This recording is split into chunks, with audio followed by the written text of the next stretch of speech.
está relacionada a pobreza, hacinamiento y todo lo demás.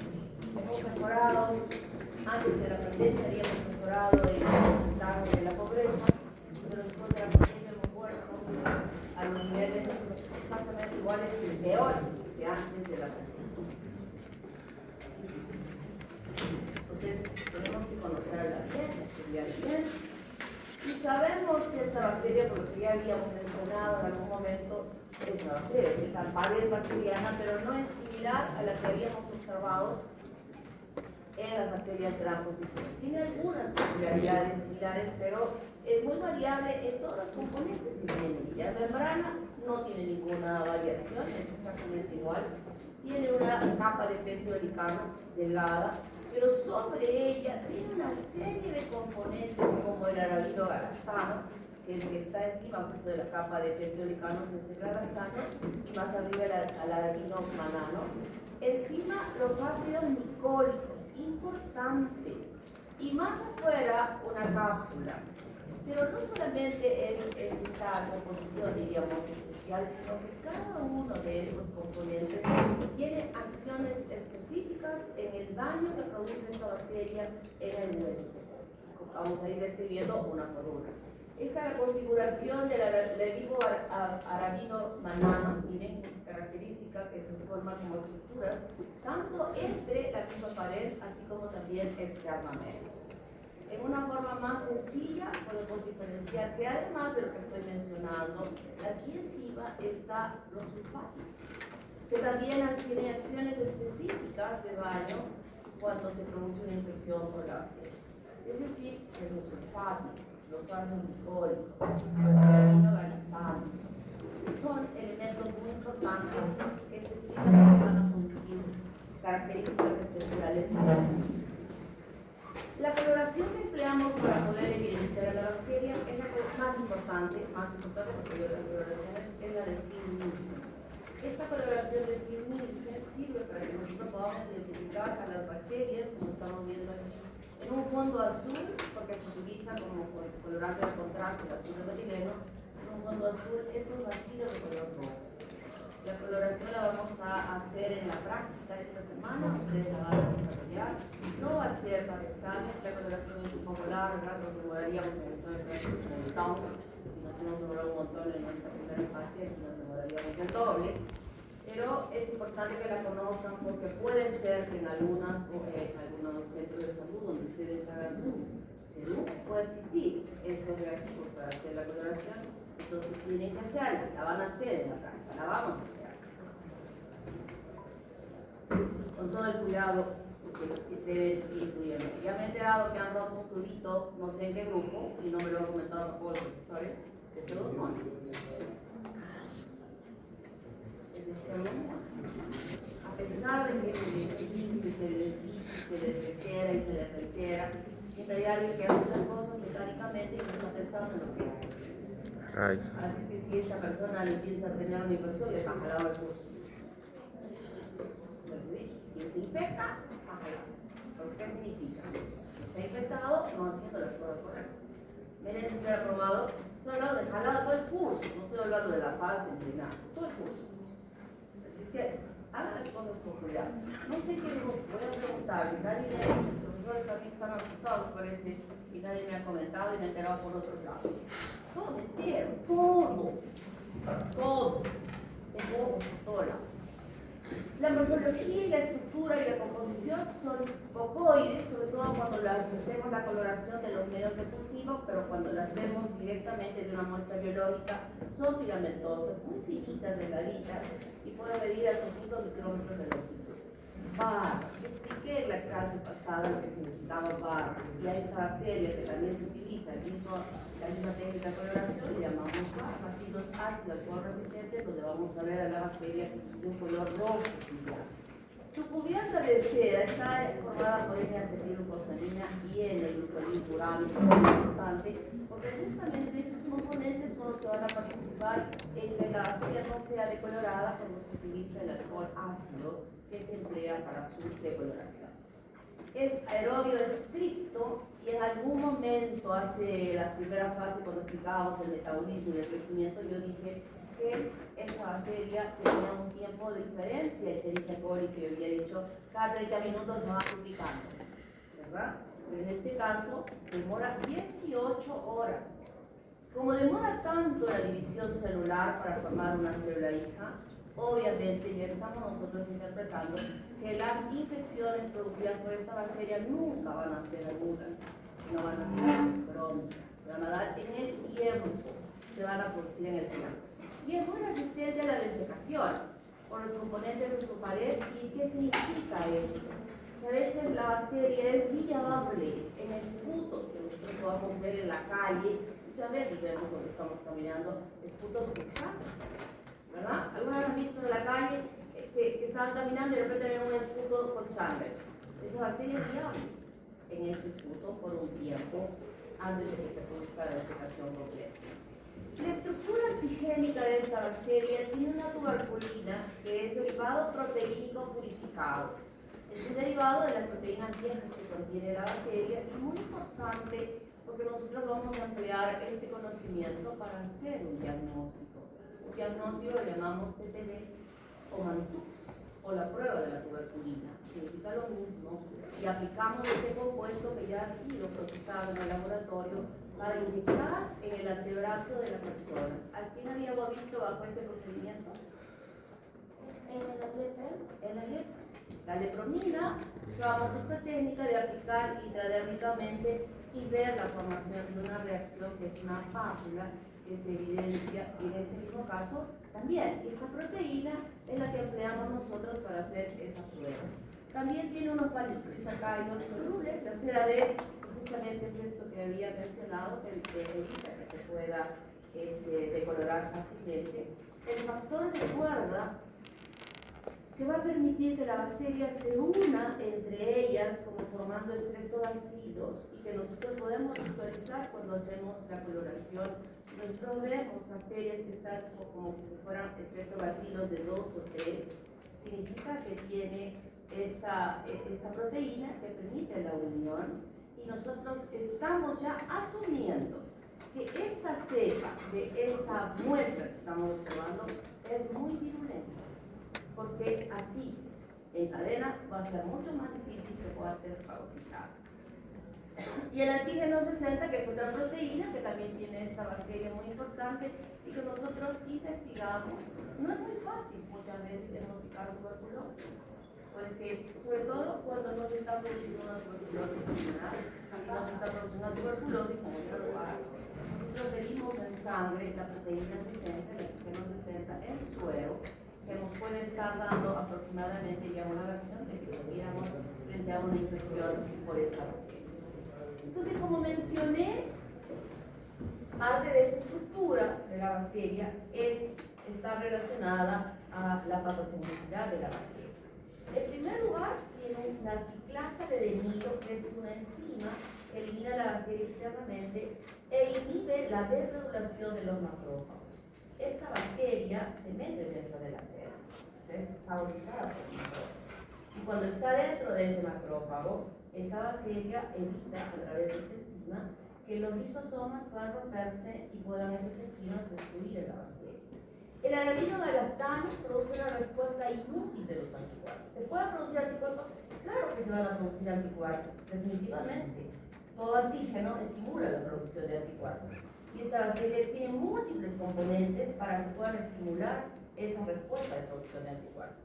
Sin embargo, esta estructura que tiene esta bacteria en su pared evita que los anticuerpos puedan ser eficientes y que puedan permitir la ausonización de la bacteria a través de los anticuerpos. No se produce. Y desde ya les digo, la vacuna para la tuberculosis no sirve. Solo sirve para evitar que se puedan desarrollar infecciones graves. Que la tuberculosis pulmonar no es definitivamente protegida por los anticuerpos que se puedan producir por las vacunas que se utilizan, por la vacuna que se utiliza, porque solo es una la que se aplica en los niños cuando nacen. El hiporavino manano igualmente evita que los anticuerpos producidos puedan ser eficientes contra él. Suprime la actividad de las células T, inhibe la respuesta antigénica de los linfocitos sanguíneos periféricos, inhibe la presentación del antígeno. Miren todo lo que esta estructura de la pared de la bacteria hace frente al sistema inmunológico, que puede estar no bien o estar bien en realidad. Porque uno se infecta y no necesariamente hace la enfermedad a lo largo de toda su vida. Ustedes se van a infectar con tuberculosis, definitivamente sí. Y antes de ir a la parte clínica, el próximo semestre, ustedes deben estar haciéndose la prueba del PPT de la tuberculosis. Es uno de los requisitos, como la vacuna contra la hepatitis. Igualmente, esto es importante, para que sepamos si ustedes están, la mayoría va a salir negativa. Pues yo les hago esa prueba cuando hayan terminado el internado, no van a salir positivos.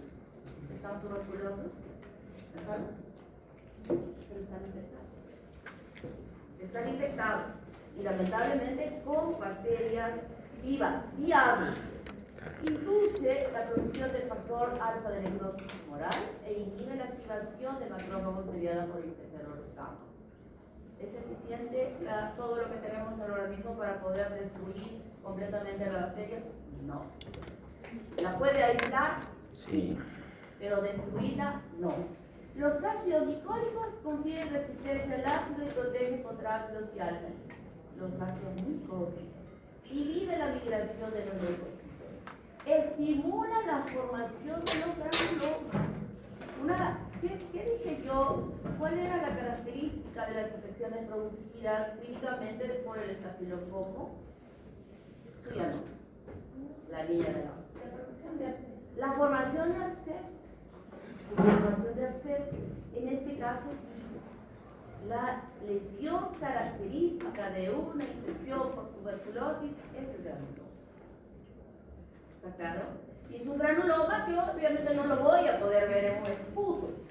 Es que estoy haciendo un estudio para ver tuberculosis, pero sí lo voy a ver en las biopsias que se puedan hacer de los tejidos que nosotros sospechamos que están infectados por este bacilo de la tuberculosis. El granuloma destruye la membrana de la mitocondria, los ácidos glicósidos, inhibe la respuesta celular, inhibe la liberación de interleucinas en los monocitos e inhibe la fusión de los lisosomas en los macrófagos que han fagocitado la bacteria. Hasta acá sigo diciendo, no sirve el sistema inmune para destruir la bacteria, ¿verdad? En todo lo que ustedes han aprendido a la acción de ese sistema inmunológico frente a las infecciones. Los sulfátidos potencian los efectos del factor de Cordón 4'-trealosa con H, trealosa, hasta A con H. No está en la pizarra. 4'-trealosa. Ese es el factor de Cordón. Y este sulfátido potencia. Entonces, ¿qué estoy diciendo en este momento? ¿Cómo traducimos lo que digo? Este sulfátido participa en desarrollar bacterias que sean más virulentas. Y eso lo puedo observar simplemente viendo en el escudo con la coloración del Zirnichsen cómo están dispuestas las bacterias. Ya he dicho, están así, este es un palito y este es otro palito. Aquí está 4'-trealosa, que ha permitido la unión de dos bacilos. Y todavía puede haber otro palito más. 3 palitos. ¿Pueden ser fagocitados los 3 palitos fácilmente? Entonces, el cuadro más grave. Inmoviliza o inactiva las enzimas cirolíticas de los macrófagos, bloquea la degranulación y ocasiona que las cepas virulentas del Mycobacterium tuberculoso se tiñan con rojo negro. Las tuberculoproteínas, estoy hablando del PPD, interfiere en la respuesta inmunitaria, favorece la invasión celular y produce hipersensibilidad de tipo retrasado. ¿Qué significa eso? A estas alturas yo me voy a responder toditos del todo. Eso es inmunología. No les voy a decir, vayan a investigar. Como yo les digo, se les entra por aquí y se les sale por acá. Pero si ustedes investigan, se les entra por aquí y se queda. ¿Verdad? ¿Es así o no es así? Si entra por aquí, se queda. A ver, si solo escuchan, se les va. Si yo estuviera hablando de una imagen, algo, sería de lado. Fue el estudio de las metodologías de enseñanza. CERAD actúa como coadyuvante. Los fosfolípidos producen necrosis gaseosa. ¿Cómo la secreción del absceso en niña Cutivo? No, en otra niña que me dijo absceso.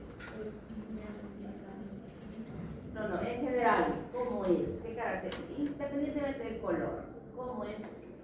¿Cómo lo ves? ¿Cómo se ve el absceso? ¿Ah?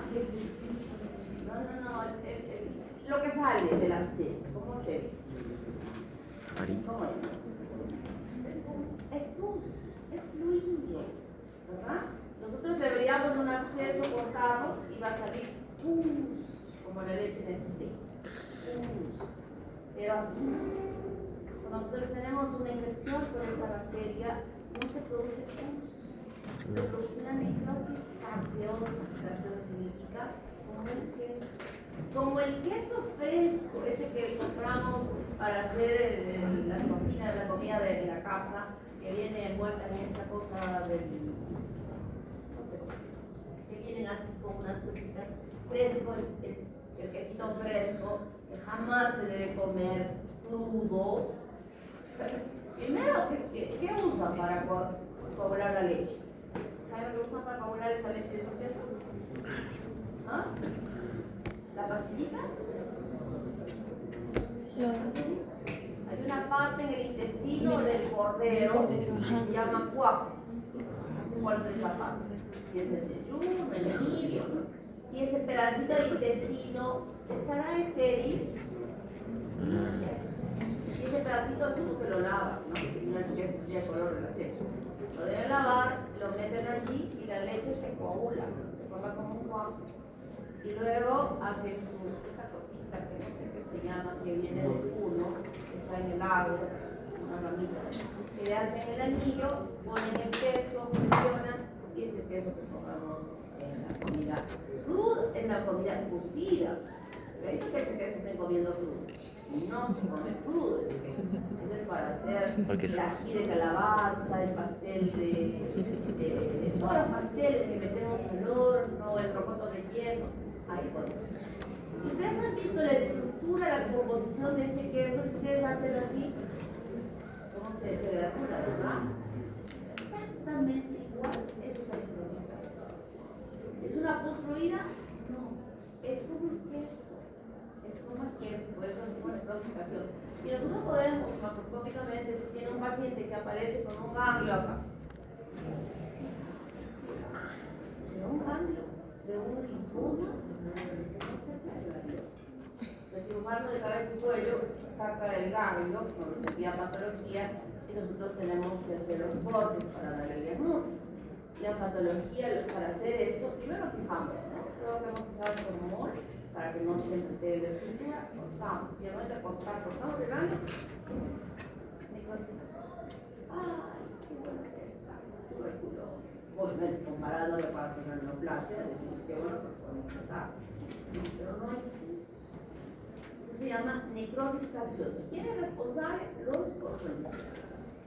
Entonces, la forma más, diríamos, común de transmisión de esta infección, la más común y la más importante, epidemiológicamente, es la transmisión por aerosoles de un paciente que tiene infectado su pulmón y como característica del cuadro clínico va a ser que tenga tos. Y en el momento que tose, expulsa las gotitas de fluje que están cargadas con la bacteria y las personas de su entorno van a inhalar las gotitas de fluje y las gotitas van a ir por acá, por acá, por acá, por acá y revienta la gotita y deja deposita sobre la superficie del alveolo a las bacterias. Dependerá dónde se ha infectado. Dependerá si se ha infectado simplemente en el bus, que estuvo sentado adelante viniendo de bueno, en nuestro medio la incidencia es importante, pero en Lima es grave. Hay distritos como San Juan del Lurigancho donde la incidencia de la tuberculosis es altísima. Ahorita vamos a ver la epidemiología. Entonces, cuando una persona transita y tiene que estar, en Lima no están horas sentados en el bus para ir de un lado a otro lado porque es súper lejos, y que hay una persona que esté tosiendo, está contaminando el ambiente sostenidamente. Diferente a que si yo voy a un sitio donde simplemente, ese mismo bus, pero subí una cuadra y me bajo en la siguiente cuadra. El inóculo no va a ser tan grande como si yo voy a estar ahí horas o si yo vivo con un tuberculosis. Entonces la bacteria ingresa por la vía inhalatoria y es depositada aquí en el pulmón. Aquí se va a formar lo que se llama un foco de Gom, G-O-H-N, Gom. Y el foco de Gom es una reacción inflamatoria aguda del nervio extraño. Va a haber respuesta inflamatoria de leucocitos, respuesta de todos los componentes inflamatorios que nosotros conocemos bien. Y es en ese momento del foco de Gom que se produce justamente la fagocitosis de los macrófagos. Esta reacción del foco de Gom va a tener una reacción en los ganglios ciliares.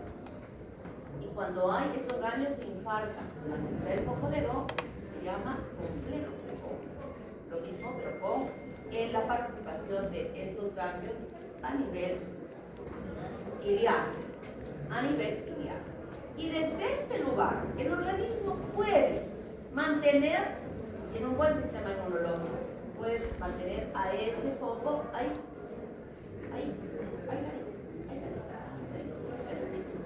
Puede permitir que es a través de los macrófagos la bacteria llegue a otros lugares del organismo.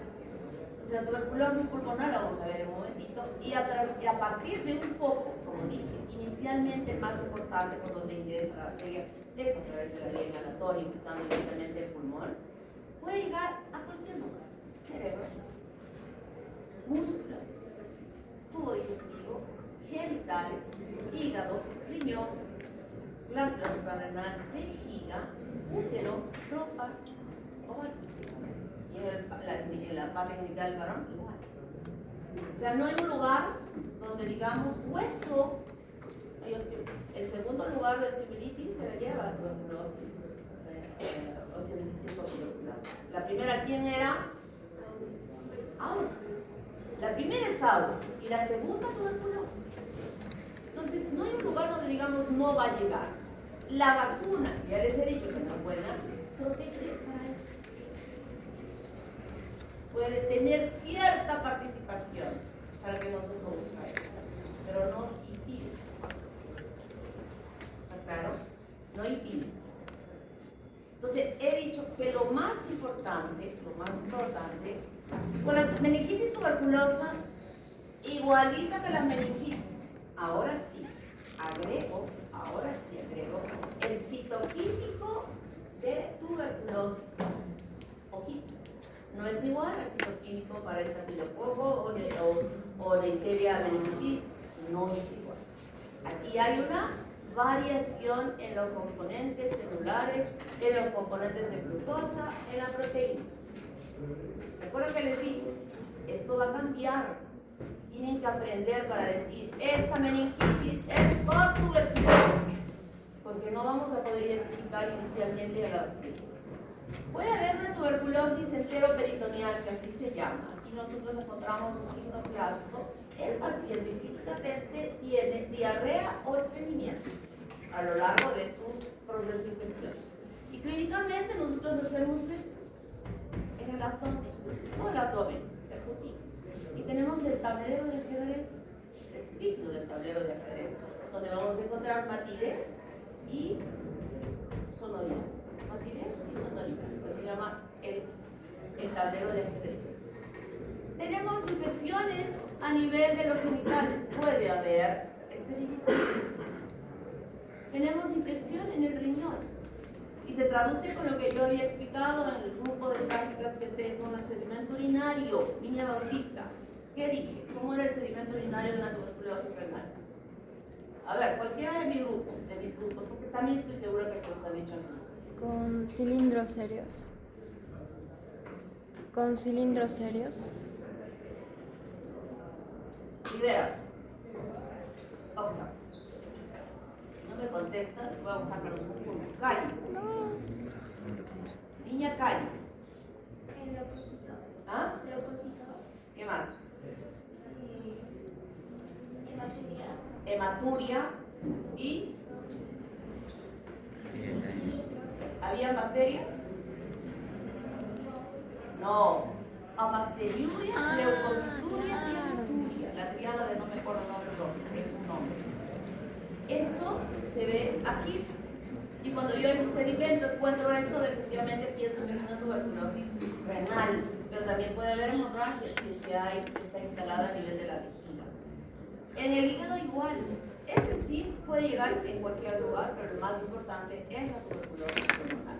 Incluso la ganglionar, ¿ustedes la han visto? ¿Conocían un futbolista de Argentina? Ahora no me acuerdo cómo se llama, pero tenían todo esto de aquí como cicatrices.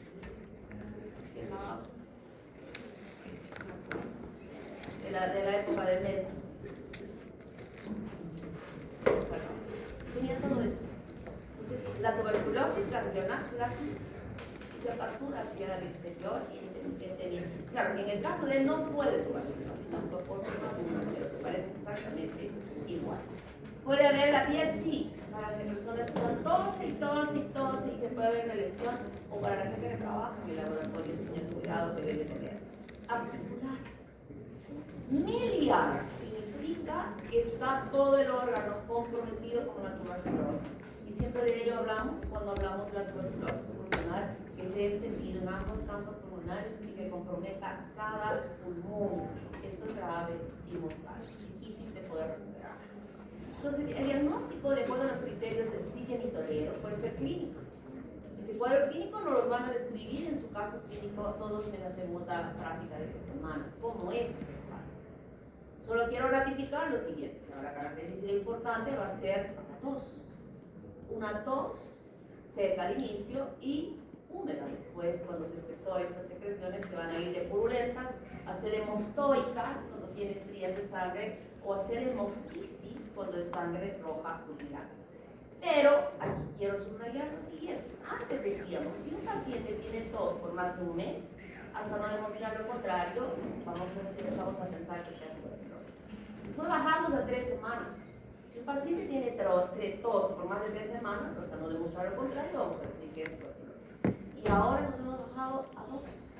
Si hay una persona que tiene tos por 2 semanas y se está pasando a la siguiente, tenemos que hacer un examen de descarte de que si es que está o no con tuberculosis.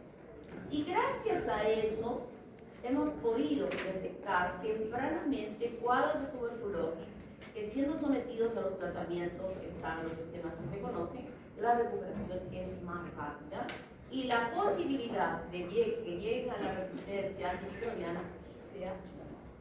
Eso ha sido algo que a algún epidemiólogo se le ha ocurrido en determinar esto y realmente ha sido muy positivo.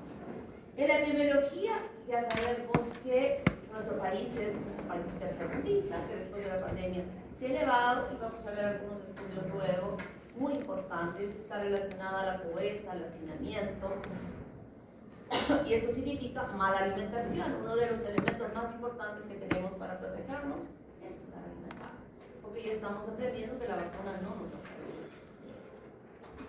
Ay, perdón. Radiológico, bacteriológico y inmunológico. Lo vamos a ir viendo uno por uno. Este es el paciente tuberculoso. Bueno, no tiene pinta de tuberculoso, se le ve muy bien, se le ve saludable, pero no tiene, se cansa, pierde el apetito, le duele el pecho, tiene tos, pero en el proceso, a las 2 semanas, ese paciente que está tosiendo tendrá sangre, tendrá un esputo hemoftoico. No va a tener.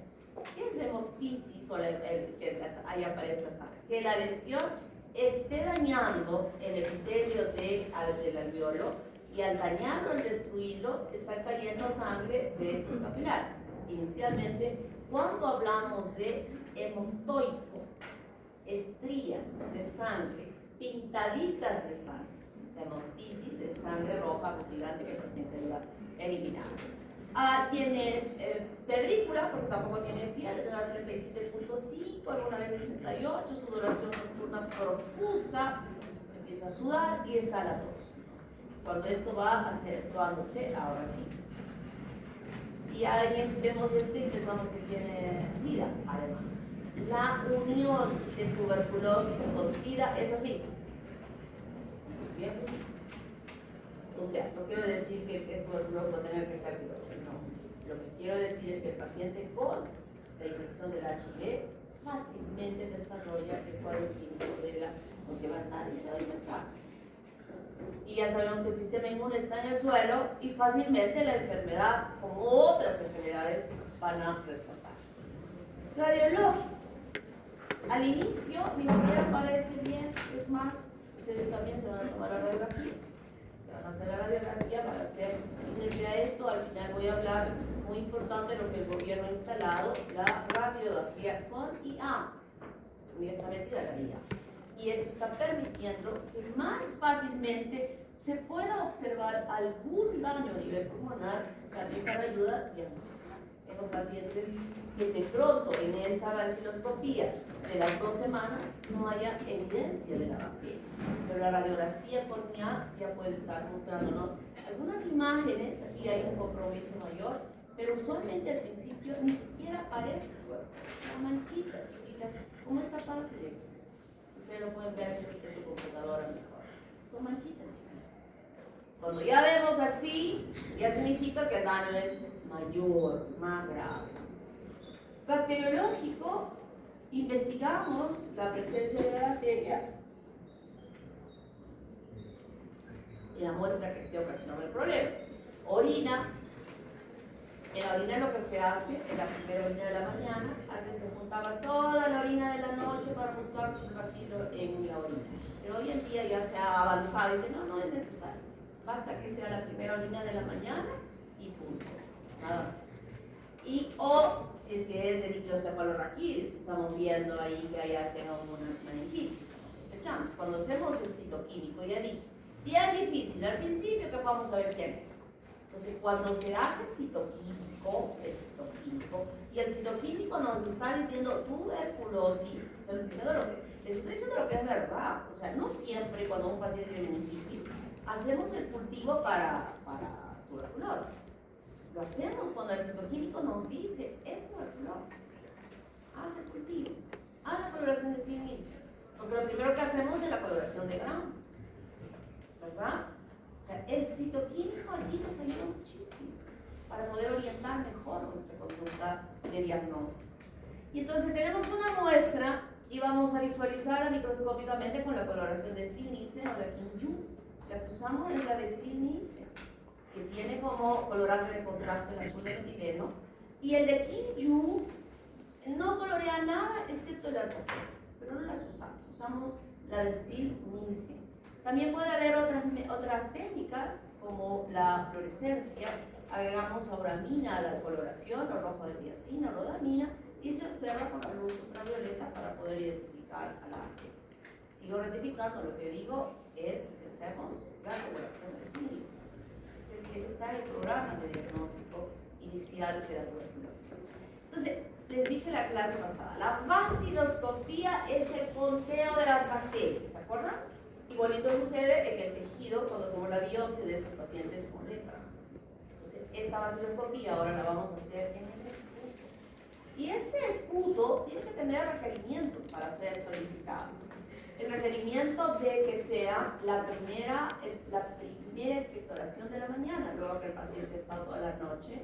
Le decimos que saque de lo más profundo de su pecho el mejor pollo que vaya a salir y le damos un frasco de boca ancha. Y es más, hay un estudio de una chica hace años que hizo una comparación entre este estudio que sale así, de toser, que salga todo el esputo de ahí, en comparación a que se ponga el tren del Hamburgo. ¿Saben lo que es el tren del Hamburgo, no? Cabeza para abajo y piernas para arriba. Y ella hizo este estudio comparativo a los mismos pacientes, tanto por esta forma como por esta, y no en pacientes que tuvieron hemoptisis ni tuvieron tos esputo hemoptóico, no en ellas, pero en las que no, se golpeó suavemente desde la cintura en esta posición, acá está la cabeza, una percusión de los pulmones, de ambos campos pulmonares con la espalda, para permitir que fluya la secreción. Y luego que fluyó, ahora sí expectora, lo más que pueda, expectoraba lo más que pueda, y la comparación entre ambos estudios fue muy buena. Mientras que aquí no salía nada, aquí podía salir una cruz. Y si aquí salía 2 cruces, aquí salían 3 cruces. Pero no es algo que usualmente se haga porque normalmente esta muestra la solicitamos al paciente en su casa. ¿Qué le vamos a decir al paciente? Póngase en tren de Lemburg y que alguien le golpee para que escritore. No, pues es difícil, ¿no? Pero si tenemos que convencerle a que entienda que no me interesa aquello que le salga de su boquita, la saliva, me interesa lo que salga de lo más profundo de su tráquea, de sus bronquios, que esté, cuando digo de pollo, ya lo estamos imaginando, ese esputo verdoso, sanguinolento que va a salir muchas veces. Eso es lo que nos sirve para poder identificar la bacteria. Hacemos la coloración de Sill-Nielsen y empezamos a observar. Si no observo nada en 100 campos, es negativo. No encontré ni un solo vacío. Aquí sí tengo que estar así mirando, todo así, ya estamos haciendo en la práctica como observamos esta lámina para identificar la presencia de bacterias. Si encuentro de 1 a 9 bacterias en 100 campos, es dudoso. Si encuentro de 0 a 1 bacteria por campo en 100 campos, es una cruz.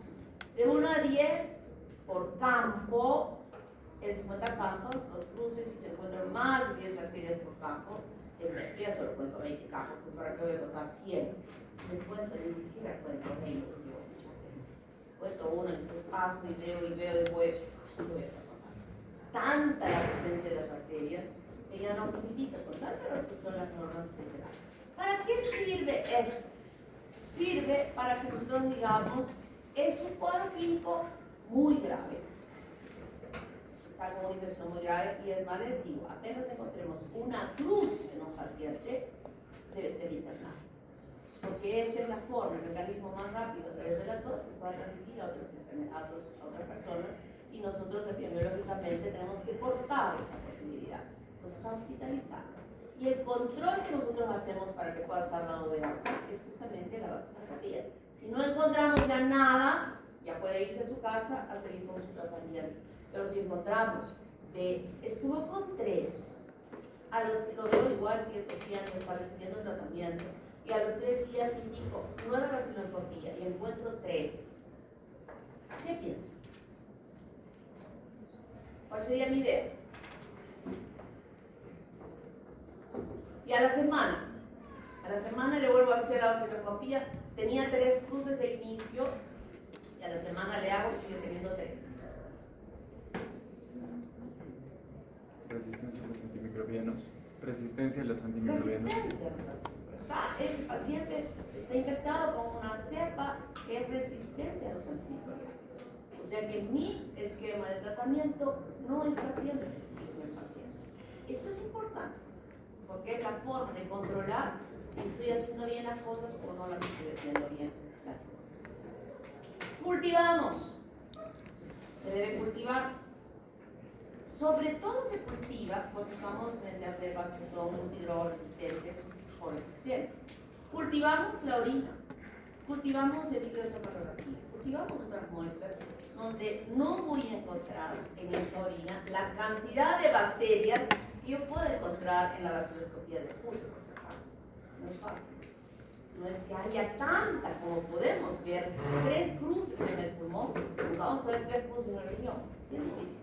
Entonces allí puede ser 1 o 2 bacterias y así, allí sí cultivamos. Cultivamos en diferentes medios, el que nosotros empleamos más es el de Wester Janssen y como he dicho que dura cada 8 o 18 horas, entonces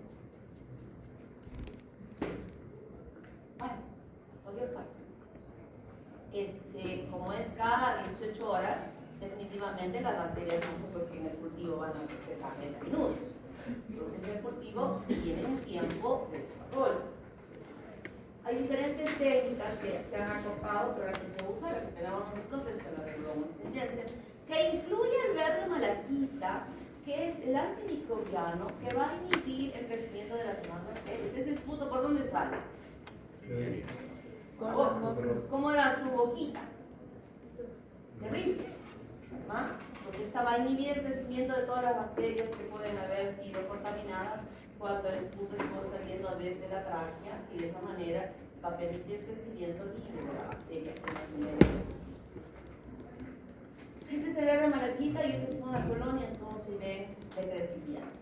La prueba de la tuberculina. Incluye 5 unidades de tuberculina que se llama PPD también o Mantux, que se aplica aquí en el antebrazo, hacemos un circulito con un lapicero y vamos a observar la pápula. No esto, esta es una hiperrespuesta de arriba a la persona, no la vesícula, la pápula. Lo que yo con mis dedos coloque aquí me he puesto la vacuna y he dibujado un anillito. Yo con mis dedos, ni siquiera a veces está rojo ni nada, ¿por qué marco con el lapicero? Porque se puede borrar con el baño que me voy a dar al día siguiente, siempre se encarga de que no se vayan, que no froten esto. Y ahí cojo estos 2 dedos y delimito. ¿Hay pápula o no hay pápula? ¿Está durito o no está durito? No está durito, entonces la tuberculina negativa. Pero si está durito, yo voy a medir el diámetro de lo durito. Y eso se valora de la siguiente manera. Para nuestro país es 10 milímetros para ser positivo. En otros países es más, o que si no tengan riesgo, y en un paciente que tiene HIV con 5 milímetros de induración ya es positivo. Ojo lo que voy a decir. El hecho de que la prueba de la tuberculina esté positiva, aún con más de 10 o 12 que podemos encontrar al terminar el internado, no significa que estén desarrollando la enfermedad. Significa que tienen bacterias viables dentro de su organismo y ante cualquier circunstancia de baja de su sistema inmune podría activarse y desarrollar la enfermedad. ¿Está claro? Ha sido muy claro, ¿verdad? Por si acaso, para que les salga la prueba de la tuberculina positiva al final del internado, que se la pueden hacer, este es un estudio que siempre propongo, nadie lo quiere hacer, que hagan, tienen el dato de toda su promoción, y alguien puede coger esta tesis al final, como parte de su tesis, hacer una prueba al final, para todos terminando el internado, para que veamos si lo que estoy diciendo es verdad, obviamente es verdad, pero es popular. ¿Está claro? Y anatomopatológicamente, ¿qué se formaba? ¿Qué lesión se formaba? Granulomas. Y el granuloma es una lesión circunscrita por linfocitos y macrófagos, células epiteliales, que parecen células epitelioides, que es la función de los macrófagos. Y al centro tenemos esta célula de Langhans, se llama así, célula de Langhans, que es característica de la tuberculosis. Cuando nosotros encontramos un granuloma y vemos esto, es un granuloma tuberculoso, porque los granulomas no solamente se producen por la tuberculosis, se producen por enfermedades, pero esta es la característica de esta célula. Y el diagnóstico molecular es el que está de moda ahora. Claro que no es tan accesible. En Lima han puesto estos aparatos, creo que son como 23 equipos. Arequipa no ha llegado, pero es la forma como se hace el diagnóstico más rápido, porque el cultivo, ¿cuánto demora? Me estoy refiriendo a aquellos casos donde estamos sospechando de tuberculosis dentro de los 15 días y sin embargo no está mejorando, no ha mejorado con la terapia habitual, que se puede usar esta muestra de esputo para hacer un estudio molecular. Entonces, de esa manera, BK negativo, que así se llama el estudio que solicitamos para el esputo, BK negativo seriado por 3 días, primer esputo de la mañana, el mejor pollo, y en esos 3 días nosotros vamos a evaluar si está presente en la bacteria. Está negativa. El cuadro clínico parece que sí es tuberculosis. ¿Cuál será la forma? La radiografía no me ayuda mucho. ¿Cuál será la mejor forma de diagnosticar? PCR. PCR. Esa es la que se está usando, la que está ayudando a detectar más tempranamente. Y he dicho, si uno diagnostica tempranamente, eso traduce un tratamiento rápido. Y la recuperación es muy rápida. Y miren cómo se ve la radiografía con inteligencia artificial. O sea, un poco más y dice, mira, aquí estoy, mírame, estoy aquí. Algo que no se ve muy bien con las radiografías tradicionales. Y esto también ya lo han puesto en Lima, todo en Lima, ¿no?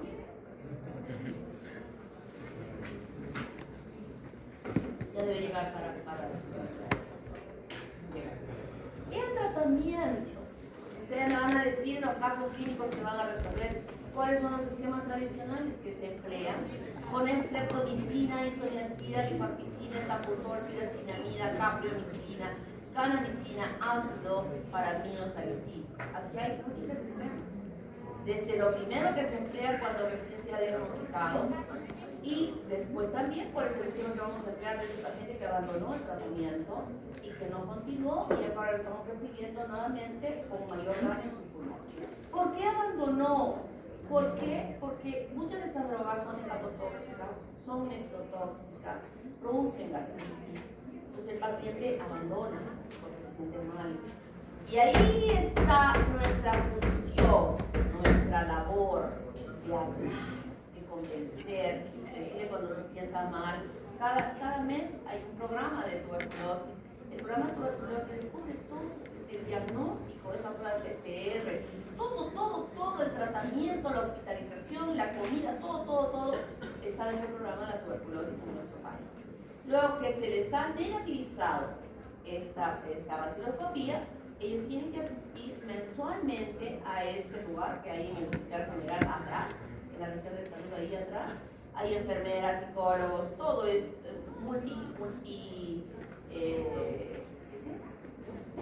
profesionales de múltiples carreras relacionadas a salud, quienes conversan con ellos, quienes les hablan, quienes le dan su bolsita de medicamentos para todo el mes, ¿no? O si encuentran algo, lo van a derivar al médico que está allí, si es que simplemente si está bien, le hacen con eso, pero si tiene algún control especial, ya derivan al médico, al neumólogo que está también allí. Entonces, es el hablar, es el convencer, es decir, si usted no se cura, va a infectar a sus hijitos, a su esposa, a su familia, a su entorno, y cada vez que usted no cumpla, las bacterias que le están infectando se van a volver resistentes y no va a haber tratamiento para poder atenderlas. Y entonces nosotros entramos en un grupo de bacterias que le llamamos multidrogo resistentes y una serie de parámetros que se han colocado ahora. Y ahora existe un esquema BPA-LM que incluye a la beta-actilina, la predonamina, la linosavida y la moxifloxacino, que son drogas nuevas que se han incluido para pacientes que tienen resistencia a los demás niveles. Está siendo buena porque se ha reducido cuando el paciente tiene esta resistencia, los tratamientos se extienden hasta 24 meses. Y con esta se ha podido reducir a 6 semanas y no son inyectables, todas son por vía oral y podemos decir que se está trabajando mejor en relación a estos pacientes, permitiéndoles tal vez que sobrevivan, porque hasta hace un tiempo quienes hacían una infección por bacterias resistentes, igual no había por qué tratar. Entonces, es importante que ahora que se han quedado que en el hospital deben andar con mascarilla, háganlo. Cuando vayan al hospital, hagan su mascarilla, porque esto es muy importante para la prevención. Prevención, la vacuna BCG, que ya les he dicho que no sirve, antes se vacunaba al nacer, a los 5 años, a los 10 años y a los 15 años, aquí. Y ahí iban al colegio. Yo me escapé de los 10 años y de la de 15 años. Yo ya estaba sabiendo de que no iba a servir. Estoy en el baño sabía, no me debe servir. Y un día de las pichadas. Pero se me vacunaron la de nacer y la de los 5 años. Pero ahora sabemos que no sirve. Solo tenemos una vacunita, la de BCG, al momento de nacer, por el virus Ovis además.